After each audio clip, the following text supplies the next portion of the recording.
자, 윤석열 대통령이 나오면 자, 이준석 전 당대표 얘기도 안 할 수가 없겠죠. 자, 연말에 신당을 만들 수 있다는 말이 솔솔 나오고 있습니다. 자, 이 전 대표의 발언 들어보시겠습니다. 헤어질 결심이라는 이야기, 저는 헤어질 결심 하지 않았습니다. 박근혜 비대위원장이 하더라도 100일밖에 안 남았는데 바꿀 수 있을까 했는데 하더라고요. 지금도 아무리 위기가 와도 정당이 한 100일 정도의 시간이 있으면은 선거 분위기 반전시킬 수 있다는 걸 좀 믿어요. 그러니까 남아있는 거는 80일이다. 대통령께서 뭐 용쓰고 혼란기를 더 겪고 하시는 거는 뭐 자유인데요. 예. 100일 남은 수명까지 경각심이 없고 이렇게 뜨뜻미지근하게 움직이시거나 아니면은 변화를 거부하신다면은 그때부터는 사람들이 같이 죽어주고 싶지 않을걸요. 적어도 보수가 이 당의 형체로 선거를 치르는 결심을 할 수 있는 데드라인이 그때쯤이다. 자, 이준석 전 당대표가 탈당을 하게 될지, 탈당을 하게 돼서 무소속으로 나올지 아니면 신당을 만들지 여기에 대해서 여권에서 여러 말들이 또 나오고 있는데 그 목소리도 들어보시죠. 이준석 대표가 나가서 유승민 의원하고 같이 신당을 차린다 어떻게 되겠습니까? 그 신당이 소위 말해서 영남권에는 영향이 안 미칠 수가 있습니까? 그러나 수도권에서는 엄청난 파괴력을 어떤 파괴력이냐? 우리 국민의힘 후보를 떨어뜨리는 엄청난 파괴력을 가집니다. 그래서 신당 우리에게 최대 위기가 된다. 그래서 제가 계속 원팀 복원을 얘기하고 있는 겁니다. 그러니까 12월까지 가서 자 본인은 판단하겠다는 의미가 결국은 어떤 이 여론조사에서 당원들의 지지 세력이 좀 높다면 언제든 뛰쳐나가서 당당을 하겠다는 저는 그 의미밖에는 들리지 않습니다. 자, 이준석 전 대표는 박근혜 비대위 때 배운 것이 정당 혁신하는데 100일 정도가 마지노선이었겠구나 였다. 22대 총선 100일 전이면 12월 말 크리스마스 이후 정도가 될 것 같다. 하지만 당과 헤어질 결심은 아직 하지 않았다라는 얘기를 하고 있습니다. 근데 과거에 이준석 전 대표가 이제 대선 캠페인 기간 중에 윤석열 당시 국민의힘 후보와 결별했다 다시 만났다 이런 일들이 많았었는데 결국 저렇게 식당에서의 화합을 통해서 이준석 대표가 다시 윤석열 당시 후보와 손을 잡고 대선에서 승리를 했던 장면이 떠오를 텐데 그때 당시에 이준석 전 대표가 여의도에서 출근길 인사를 좀 해달라라는 얘기를 했었는데 실제로 그게 이루어졌었죠? 네, 윤석열 당시 국민의힘 후보가 그런 그 이준석 당시 대표의 주문을 받아들여서 사실 그날 굉장히 추운 아침이었고 저 장면이네요. 이 보시는 것처럼 시민들 반응이 굉장히 쌀쌀했는데 그럼에도 불구하고 오랜 시간 자리를 지키면서 국민의 마음을 얻기 위한 행동들을 보이기도 했었습니다. 저는 그래서 이준석 전 대표가 지금 뭐 당을 위해서 여러 가지 얘기를 하고 있다고 보고요. 후에 나중에 얘기하겠지만 이준석 대표의 행보에 대해서도 제가 생각하는 바를 설명드릴 시간을 갖도록 하겠습니다. 뭐 여권 내에서는 이런 반응들이 나옵니다. 이준석 전 대표가 만약에 나가게 되면 결코 좋을 것 같지 않다. 오늘 김무성 전 대표도 이렇게 얘기를 했더군요. 신당 만들어서 의미 있는 표를 얻지 못할 것이다. 오히려 선거 패배에 누명만 쓰게 될 것이다. 이런 반응을 했고 하지만 윤상현 의원은 유승민, 이준석 신당이 뜨면 오히려 여당 후보들의 표를 깎아먹어서 그렇게 여당 후보가 떨어지게 되는 그런 파괴력을 가질 것이다라고 걱정을 하고 있습니다. 자, 이쯤에서 또 한번 OX 퀴즈를 좀 내보도록 하겠습니다. 자, 이준석 전 대표가 나가서 출당을 해서 신당을 차릴 것인가 안 차릴 것인가 그거에 대해서 OX를 들어보겠습니다. 차린다 O, 안 차린다 X입니다. 하나, 둘, 셋.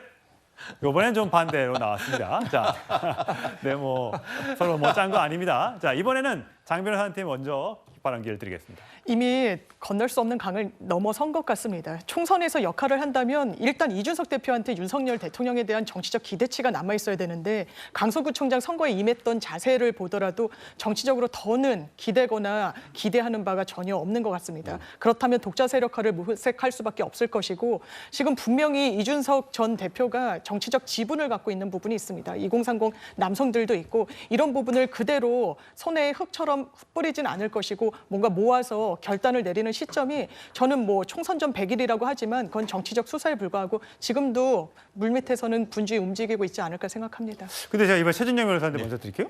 X 드셨잖아요. 네. 저게 신당이라는 얘기는 결국 나간다는 얘기잖아요. 그러면 국민의힘에서 공천을 안 준다는 얘기인데 X를 드신 거는 국민의힘에서 공천을 받아서 의원병에 나간다 이렇게 보시는 거예요? 그렇습니다. 노원 병일 가능성이 높지만 오히려 조금 더 좋은 것으로 갈 가능성도 전 여전히 열려 있다고 봅니다.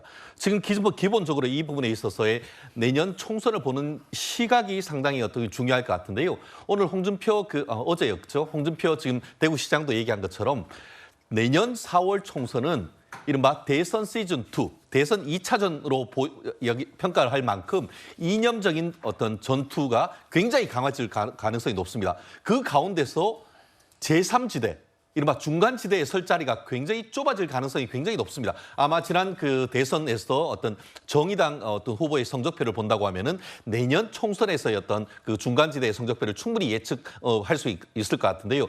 그렇다는 점을 지금 이준석 전 대표는 너무나 잘 알 것 같습니다. 다만 한 가지 변수가 있다라고 한다고 하면은 그것은 선거구제 개편이겠죠. 마치 지난번 총선처럼 연동형 비례대표제나 이런 부분이 있다라고 할 경우에는 운실의 폭이 상당히 높아질 가능성이 있습니다. 그렇지만 그와 같은 부분에 있어서 국민의힘과 민주당의 어떤 여야 합의를 통해서 선거구 제도를 개편하고 그렇게 될 경우에는 사실상 중간지대의 가능성은 사라지는, 다만 지난번처럼 그대로 이제 민주당의 어떤 그 선거제 개편과 관련해서 어떤 합의가 없다고 할 경우에는 오히려 어떻게 보면은 여야 간의 연동형 비례대표제 이런 논란이 있으면서 결국 탈당의 명분이 높아질 수밖에 없습니다. 결국 현재의 구도로 봤을 때는 저는 그 이준석 대표는 국민의힘에 남아서 이 그 공천을 받을 가능성이 저는 오히려 높다라고 보지만 여전히 어떤 선거구제 개편과 관련해 가지고는 좀 가능성도 전혀 없지는 않다. 이 정도로 예측을 합니다. 예, 박 전 의원님. 결국에는 못 있는 거죠. 사실은 양립이 불가능한 이미 이제 뭐랄까요, 루비콘강을 넘었다 그럴까요? 그런 상태라고 보고요. 이준석 대표가 원하는 바는 노원에서 본인한테 공천을 달라 그 이상입니다. 그거는 본인의 어쨌든 역할을 인정해달라 이 당에서. 그리고 그 역할을 하겠다 내가 총선에.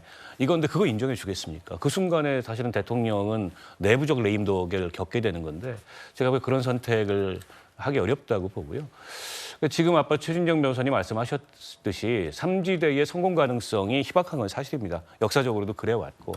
이제 그럼에도 불구하고 또 이준석 대표가 갖고 있는 10년 동안 축적해온 정치적 자산이라는 게 있기 때문에 현재의 연동형 비례제가 내년 그 제도 개선 없이 내년 총선에 가게 되면은 이른바 캡이 풀리게 됩니다. 그 얘기는 47석 모두의 연동형이 적용이 되는 거예요. 그럴 때 수도권 2030 민심을 기반으로 아주 젊고 경쾌한 그런 당을 만든다면 저는 비례 선거에서 상당히 선전할 가능성이 있고 또 지역구에는 상징적인 몇몇 인물들이 출마해서 당력을 집중한다면 그 가능성도 저는 없지 않다고 보고요. 그리고 이제 선거의 이 뭐랄까 책략이랄까 이런데 그게 굉장히 이제 이준석 대표가 능하기 때문에 지역구에서 국민의힘 후보하고 직접 경쟁을 하지 않아도 이준석 대표가 비례 전문 정당만 만들어도 그건 상당한 국민의힘 후보들한테 데미지고 위협이 될 겁니다. 비례정당으로 아마 창당을 할 것 같다. 왜냐하면 젊고 역동적인 이미지하고 늙고 고루한 이미지가 대비되거든요. 그 순간 국민의힘 수도권 후보들은 굉장한 어려움을 겪을 겁니다. 예, 정광재 대변인 마지막입니다. 네, 궁즉변, 변즉통, 통즉구라는 말이 있습니다. 그 어려운 말을 쓰고 궁하면 변하게 되고 변하면 그 변화가 오래 지속된다 이 얘기입니다. 아까 윤석열 대통령 변할 것이냐라고 물어봤을 때도 제가 이미 변했다라고 말씀을 드렸습니다. 지금 지적하신 것처럼 이준석 전 대표가 신당을 차렸을 때 121석이 걸린 수도권에서 불과 플러스 마이너스 2%포인트 차이로 승패가 엇갈리는 지역이 많이 발생할 수 있습니다. 윤상현 의원 지적한 것처럼 그렇게 된다면 국민의힘으로서는 상당한 부담이 될 것이고요. 그렇기 때문에 결국에는 총선 선거를 위해서는 이준석 전 대표를 포용하기 위한 노력들이 계속될 것이라고 예상을 하고 있습니다. 지금 김무성 전 대표가 신당 만들어서 의미 있는 표 얻지 못한다. 선거 패배에 누명만 쓸 것이다 라고 얘기를 했는데 2016년에 김무성 대표가 총선 지휘할 때는 글쎄 좋은 성적을 거두지 못했는데 네. 지금 훈수를 두는 위치에 가니까 판이 아주 잘 보이는 것 같습니다. 이 김무성 전 대표가 한 말에 절대적으로 공감하는 상황입니다. 예, 자 윤석열 대통령의 변화의 모습, 자 이준석 전 대표의 공천 가능성과 굉장히 밀접하게 관계가 있다는 듯하게 우리 패널들이 얘기를 했는데 한번 지켜보도록 하시죠.